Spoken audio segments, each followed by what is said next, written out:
श्री आदित्य साहू जी, हमारे तोरपा की विधायक कोसे मुंडा जी, जिला की प्रभारी सत्यनारायण सिंह जी, हमारे जिला के अध्यक्ष चंद्रशेखर गुप्ता जी, संतोष जायसवाल जी, रेडा मुंडा जी, दुलार मुंडा जी, गंधारी गुदिया जी, मंच में विराजमान हमारे नेतागण, भाइयों बहनों, पिता और माताओं, लोकसभा चुनाव हो चुका था।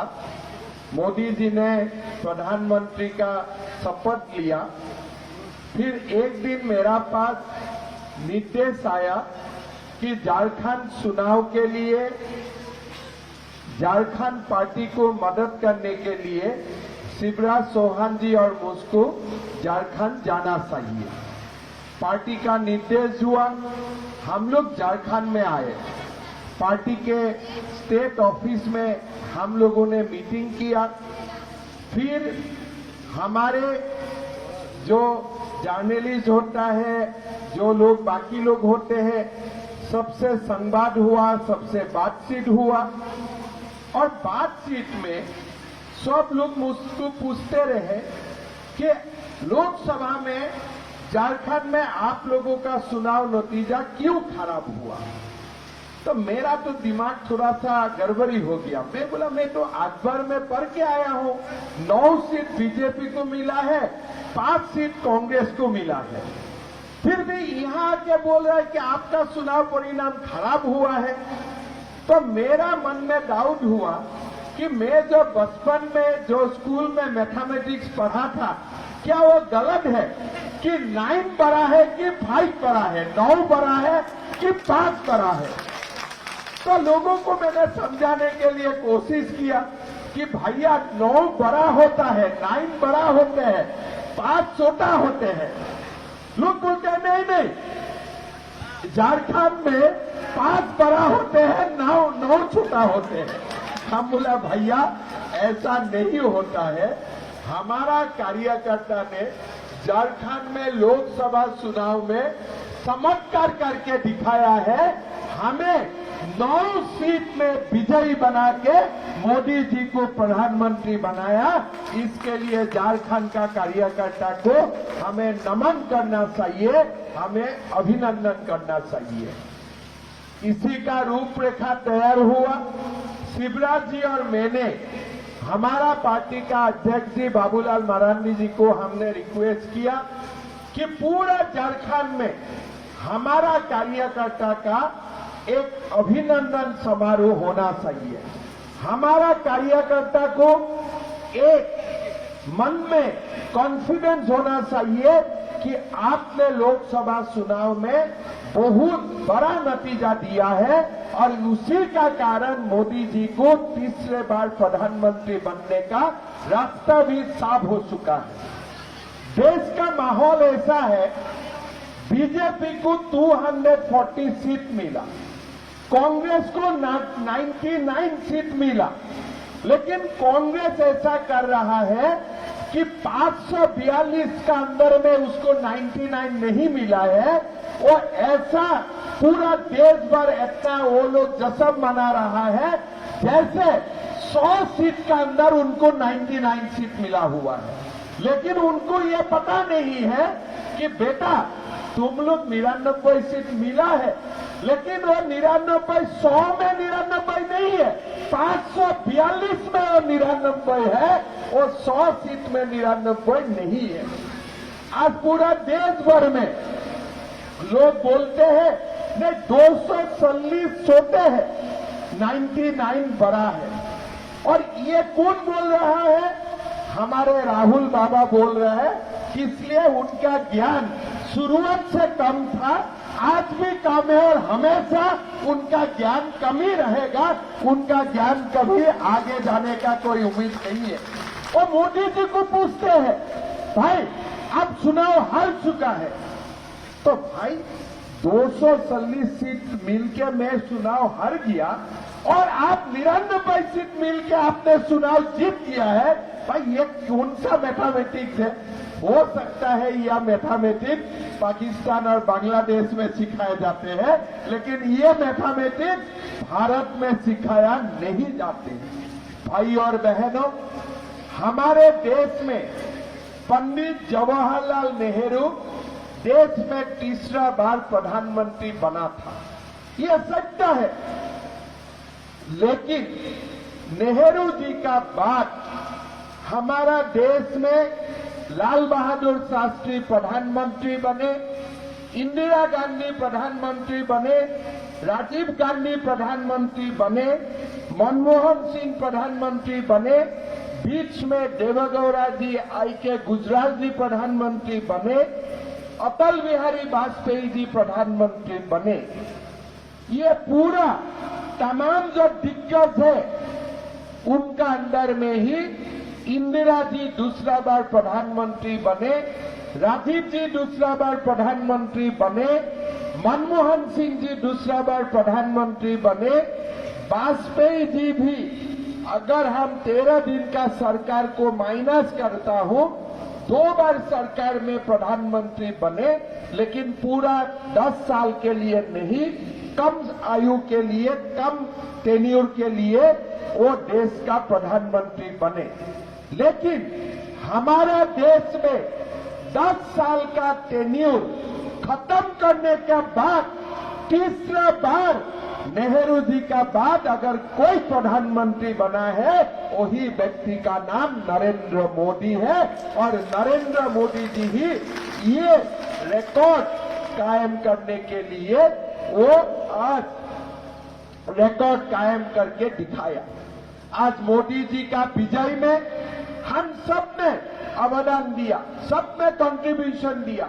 हम कोई सीट जीते, कोई सीट हारे, लेकिन जो सीट हमने हारे वहां में भी लोगों ने बीजेपी को वोट दिया है। ऐसा नहीं है कि वोटिंग मशीन खाली किया है, हर सीट में हमें जो सीट जीता तो जीता, लेकिन अगर कोई सीट हम हारे, वो सीट में भी लोगों ने बीजेपी को वोट दिया है और बहुत जोर से वोट दिए थे। इसीलिए हमारा कार्यकर्ता का जोश और हमारा कार्यकर्ता का कॉन्फिडेंस बरकरार रहना चाहिए, और यही कॉन्फिडेंस से हम आगे वाला चुनाव में कांग्रेस को भी, जेएमएम को भी झारखंड का सरकार से विदाई करूंगा और बीजेपी का सरकार बनाऊंगा, यही हमारा संकल्प है।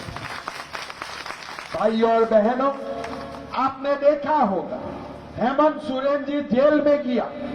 कोई लोगों ने बोला हेमंत सोरेन जी जेल में गया, वो उनका सिंपैथी है। मैंने वो समय भी बोला कि हेमंत सोरेन जी कोई फ्रीडम मूवमेंट करके जेल में नहीं गया है, कोई स्वाधीनता आंदोलन करके जेल में नहीं गया है, वो करप्शन का मामले में जेल में गया है। जेल से बाहर आया। संपाई सोरेन जी, हो सकता है हमारा वो विरोध में है, हो सकता है वो हमारा पार्टी में नहीं है, लेकिन संपाई सोरेन जी ने एक सरकार चलाने का कोशिश किया। कम से कम वो खुद करप्टेड नहीं था और वो करप्शन में भी नहीं था।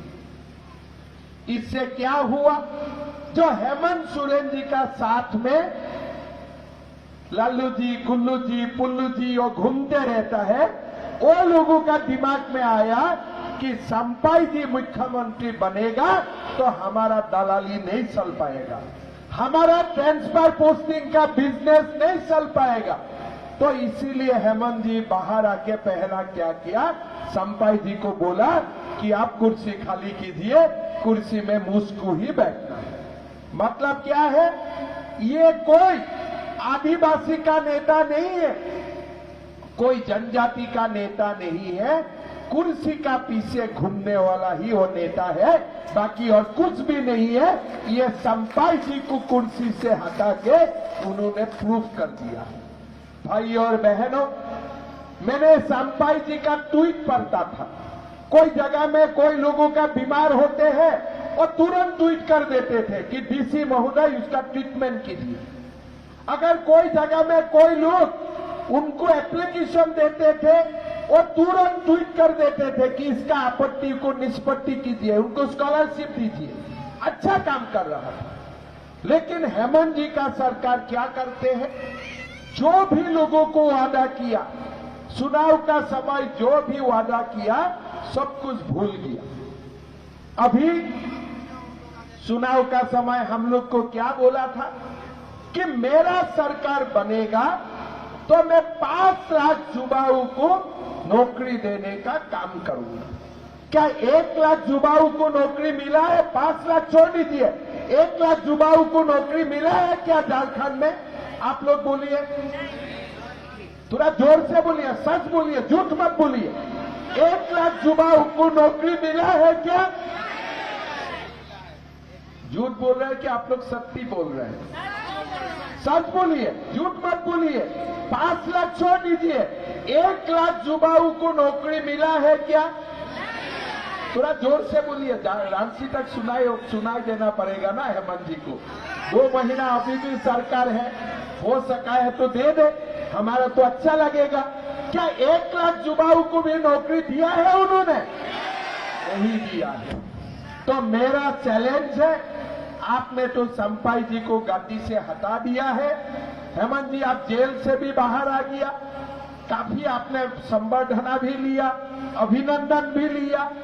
आपने आपको जो देना था झारखंड का लोगों ने आपको दे चुका है। 2 महीना आपका पास समय है, आप जो सकता है दे सकता है वो झारखंड का लोगों को आप अभी दीजिए।